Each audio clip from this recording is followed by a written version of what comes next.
안녕하십니까. 아르케처치 강만우 목사입니다. 마태복음 3장 1절 회개하라 천국에 가까이 왔다 라는 구절을 중심으로 말씀을 전하고 있습니다. 지난 시간에 이미 말씀드린 바 있습니다만 회개하라 천국에 왔다 이 구절은 짧은 두 개의 단문이 아니라 하나의 본문으로 이루어져 있습니다. 즉 회개하라, 왜냐하면 천국에 가까이 왔기 때문이다. 다시 말해서 회개하라, 너희가 회개해야 비로소 너희는 하나님 나라에 들어갈 수 있다. 이런 의미로 함축할 수 있는 기독교 신앙의 매우 중요한 핵심을 담고 있는 구절입니다. 우리에게 회개는 우리가 회개할 수 있는 마음, 그 결단, 그리고 그 순종은 하나님이 우리에게 주시는 매우 소중한 은혜입니다.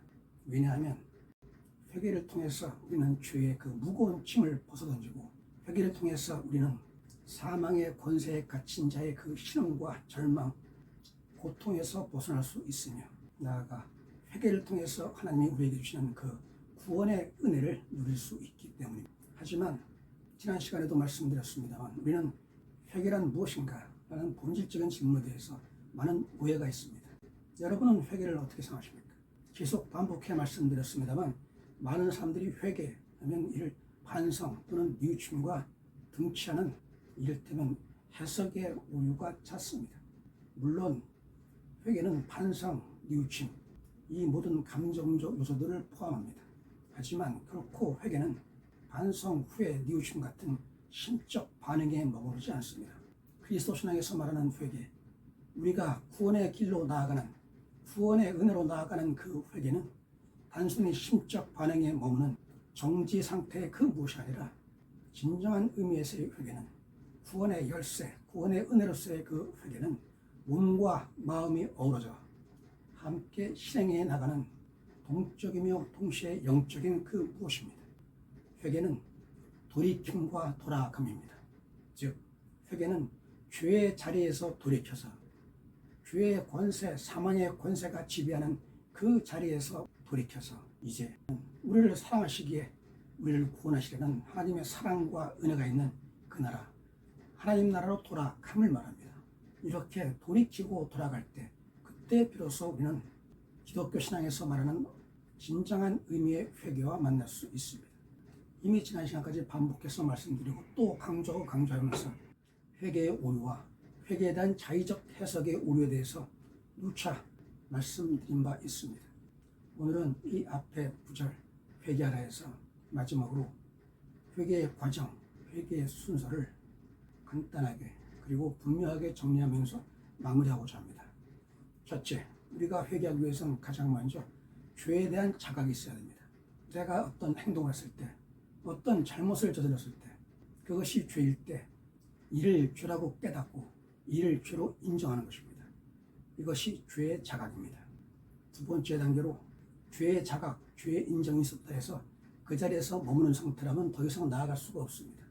죄를 자각했다, 이것이 옳지 않다, 이것이 하나님의 뜻에 맞지 않다, 이것은 불의이며 죄이다 라고 깨닫고 그렇게 느낀들 우리가 흔히 그려왔듯이 다시 자기 합류하면서, 그렇지만 우리 인간은 본디 나약하고 동시에 이기적이며 자기 중심적인 인간이 아니던가. 따라서 이런 죄, 이게 비단 나의 죄만이 아니라 우리 모든 사람들, 인간이 고루 지니는 인간의 공통적인 상품이 아니겠는가. 이렇게 말하면서 죄를 인정하고 죄를 자각했음에도 불구하고 그 자리에 머물면서 다시 죄의 자리에서 맴도는 상태, 이것은 결코 회개일 수 없습니다. 다음 단계, 죄의 자각, 죄의 인정이 있었다면 두 번째 단계는 참회가 있어야 됩니다. 참회라는 말은 단순히 내가 죄를 저질렀다, 내가 하나님 앞에서 불의를 행했다 라고 깨닫는, 깨달음에 머무는 것이 아니라 이 죄는 하나님의 뜻, 하나님의 명령을 어긴 범죄이며 이 죄는 나를 고통의 족쇄에 메어드는 실로 고통스러운 죄의 짐이다. 나는 이 죄의 짐, 이 죄의 고통에서 벗어나지 않고는 하나님의 은혜, 하나님의 사랑으로 나아갈 수 없으며 나의 마음에 진정한 기쁨, 나의 마음에 진정한 평안이 있을 수 없다. 이 상태로 나는 살아있을 때 죽음과 같은 실로 비참한 상황이다. 이를 깨닫고 인정하며 애통하는 심정으로 죄를 참여하며 하나님께 나아가는 것입니다. 아버지여, 나를 불쌍히 여기소서. 내가 아버지 앞에서 죄를 범했나이다. 나의 죄를 용서하사 나를 받아 주시옵소서. 다시는 이 죄의 자리로 돌아가 아버지를 배신하며 다시 사망의 권세에서 호적거리는 그 어리석음, 그 패악의 일로 돌아가지 않겠습니다. 저를 붙잡아 주시옵소서. 나를 불쌍히 여기사 나를 지켜 주시옵소서. 나를 받아 주시옵소서. 하나님께 나아가는 참여가 있어야 합니다. 첫 번째, 죄의 자각과 인정. 두 번째, 참여.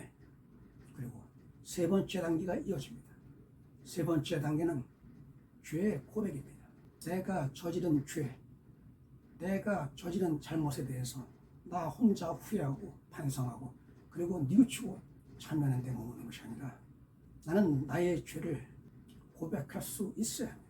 하나님께 나아가 고백하기 앞서 성전, 교회당에 나가 무릎 꿇기 앞서 내가 죄를 범했다면 나의 죄로 말미암아 누군가에게 한 상처와 아픔을 그리고 고통과 분노를 자아내겠다면 그것이 나의 죄에서 비롯되었다면 다음 데이 그에게 나아가 나의 죄를 고백할 수 있어야 합니다. 그렇게 죄를 고백할 때 자신의 죄를 인정하고 참여하며 나아가 죄를 고백하면서 회개의 세 번째 단계까지 이루어집니다. 아직 마지막 단계가 남아 있습니다. 그것은 이른바 속죄입니다. 속죄라는 말은 죄값을 치른다는 말입니다. 죄값을 치른다고 말할 때 우리는 한 가지 질문을 할 수 있습니다. 죄값은 이미 예수께서 우리를 위해 전부 다 치러주시지 않았는가? 예수께서 십자가에 죽으시며 우리의 죄와 허물을 씻어주시기 위해서 그의 보혈로 씻어주기 위해서 그가 십자가의 속죄 제물로 돌아가시지 않았는가? 따라서 더 이상 무슨 속죄가 필요한가? 속죄라는 말, 속죄를 요구하는 그 강요는 어찌 보면 그는 종교주의적인 종교 의례적인 규범에 불과하지 않겠는가? 그것이 신앙의 본질은 아니지 않는가? 이렇게 반문할 수 있습니다. 하지만 저는 매우 분명하게 말씀드립니다. 예수 그리스도께서 우리의 죄를 대신하여 죄로 말미암아 아버지께로 나아가 용서받을 수 없고 구원의 은혜를 입을 수 없는 우리를 예수께서 그의 피, 그의 보혈로 씻어 주심으로 우리는 아버지께 나아갈 수 있습니다. 죄의 용서를 구하고 마침내 아버지의 은혜를 구할 수 있습니다. 그리고 아버지의 용서와 아버지의 은혜를 받을 수 있습니다. 하지만 그에 앞서 반드시 우리가 거쳐야 하는 과정이 있습니다. 그것은 나의 속죄입니다.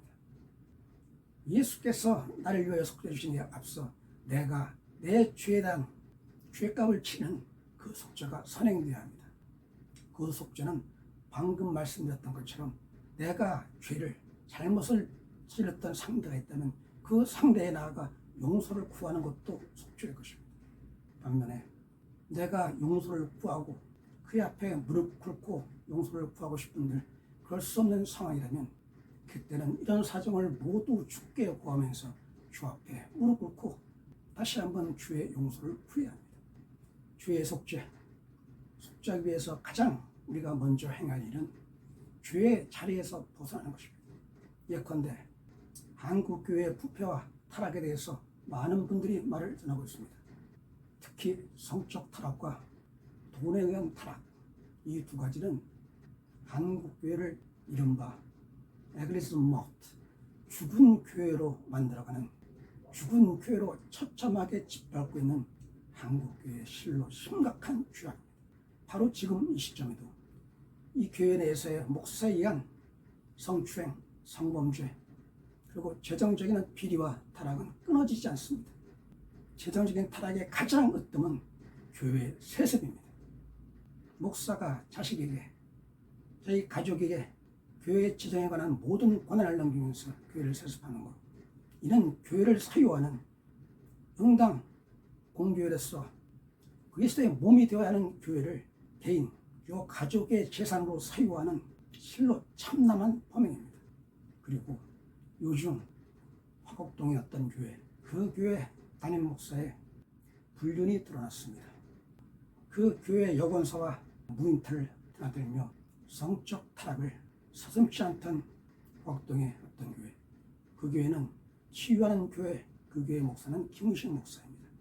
이 김의식 목사는 이번만이 아닙니다. 이미 십수년 전 성적인 문제로 인해서 교인들의 입에 오르내렸던 인물입니다. 하지만 그때부터 지금까지 그의 악행은 멈추지 않고 있습니다. 지금 이 순간에도 불륜이 밝혀지고 교회 여권사, 유부녀 여권사와 불륜 행각이 밝혀진 지금도 그 교회의 담임 목사로 버젓이 있을 뿐만 아니라 심지어 한국에서 가장 큰 교단 중에 하나라는 통합교단의 총회장 자리를 맡고 있습니다. 떠날 생각을 하지 않습니다. 그것이 바로 죄의 자리에 그대로 머무는 회개의 기본도, 다시 말해서 그리스도 신앙의 가장 근본조차 깨닫지 못하고 실행하지 못하는 거짓 사역자의 실상입니다. 그가 회개한다면, 조금이라도 돌이켜 회개한다면 그는 그가 죄를 범했던 그 자리, 지금 화곡동 치유하는 교회 담임 목사로서 그 교회 여권사, 버젓이 가정이 있는 그 교회 여권사와 불륜 행각을 했던 그 교회를 떠나야 합니다. 그것은 가장 기본입니다. 하지만 언제부턴가 이제 한국교회에서 어떤 비리와 부정이 밝혀져도 끄떡도 하지 않습니다. 죄에 대해서 무뎌졌기 때문이요, 본디 하나님을 모르는 자가 교회의 사역자로, 교회의 목사로 심으면서 어찌 보면 자연스럽게 벌어지는 실로 안타까운 참사입니다. 저는 한국교회 이런 실태를 보고 제게 떠오르는 단어가 있습니다. 제가 전공했던 프랑스의 실존주의 기독교 문학 작가입니다. 조르지 베르나르스의 말입니다. 에글리즈 모트, 죽은 교회. 이 상태의 한국교회는 죽은 교회입니다. 회개하지 않는다면, 죄의 자리에서 벗어나 죄의 자리에서 돌이켜 하나님께로 오롯이 나아가 주여 나의 죄를 용서하여 주옵소서, 나를 불쌍히 여기시며 나를 구원하옵소서, 당신이 없으면 나는 죽을 수밖에 없는 죽어 마땅한 죄인이로소이다.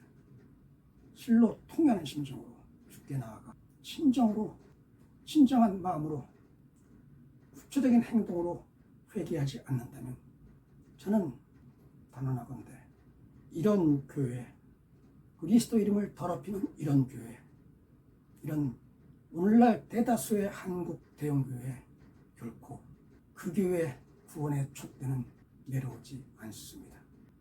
구원의 촛대는 이미 치워져 있습니다. 명심하십시오. 내가 지금 있는 곳이, 내가 지금 속한 곳이, 이곳이 사탄의 굴인지, 마치 회칠한 무덤처럼 겉으로는 그럴듯하게 십자가도 걸어두고 이렇게 저렇게 장식하고 또 예배하고 기도하면서 모양은 그럴듯하긴 했지만 그 안에는 온갖 썩은 오물들이 득실되는 더러운 무덤이 아닌지, 이제 우리 한국교회 교인들, 세상 어떤 나라의 어떤 교회보다도 종교적인 열정에 뛰어나며 또 순진한 마음으로, 순진한 믿음으로 죽게 나아가기를 갈망하는 우리 한국교회 교인들이 이젠 깨달을 때입니다. 죽은 교회 구원은 없습니다.